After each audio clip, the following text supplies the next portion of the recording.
Michael here, and what we're talking about today is empowering writers through knowledge of the industry. If knowledge is power, then strategy is power squared. Today's subject is understanding the film rates around the world. Now, should it matter when you're writing your script to know about film rates? Not at all. Should it matter when you have a script you want to get made and be a producer on, perhaps? Absolutely. It's your call. The cost of movies is tied to sales. And sales is what also drives a lot of budgeting, particularly in the indie film market, but also overseas. You may not have a juggernaut like one of the Guardians of the Galaxy or some of these other big films, but you still want to get your film made, so sales matter. And therefore, film rates and the cost of the film matters.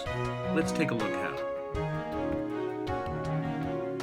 So essentially, when you have your project, you'll take it to a sales agent. Again, if this is an indie project, and they'll do sales based on your talent and other attributes, minus their fee is about your budget. That's what you're going to make it for. Now, not every project is going to be able to work for this, but what you do have is the possibility of shooting in Colombia or Vietnam, Malaysia, or other parts of Europe, like Belgium or Bulgaria. And if you can do your project in one of those countries, it might add an economic incentive for you to make your project. Some of them have incentives, some of these just have cheaper rates. And this is one way to look at it. Take a look at these countries here.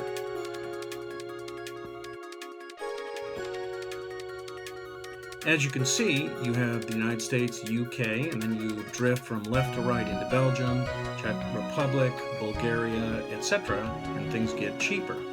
Then when you go to other countries that are developing film like Colombia or Vietnam, Malaysia, and India, you can see how they get much cheaper. The problem is that you get less infrastructure and equipment, so you have to balance those ideas out. Finally, now that you've had a chance to see the rates, you have to think of a few things about it. Number one is going to be the exchange rate. How much are you getting for your investment dollars? Investing in euros going to dollars could be a problem. Getting dollars, investing in, let's say, Malaysia or Bulgaria, it could be a really good savings. You get a lot for your money over there. The second part is, are there incentives? Colombia has incentives. Hungary does, and I think the Czech Republic might, and also Belgium. So what are you getting out of those incentives to add to the mix? Number three, what's the look of your project? To make sure it really works there and doesn't look forced and you suffer from some quality loss that you don't want for your film.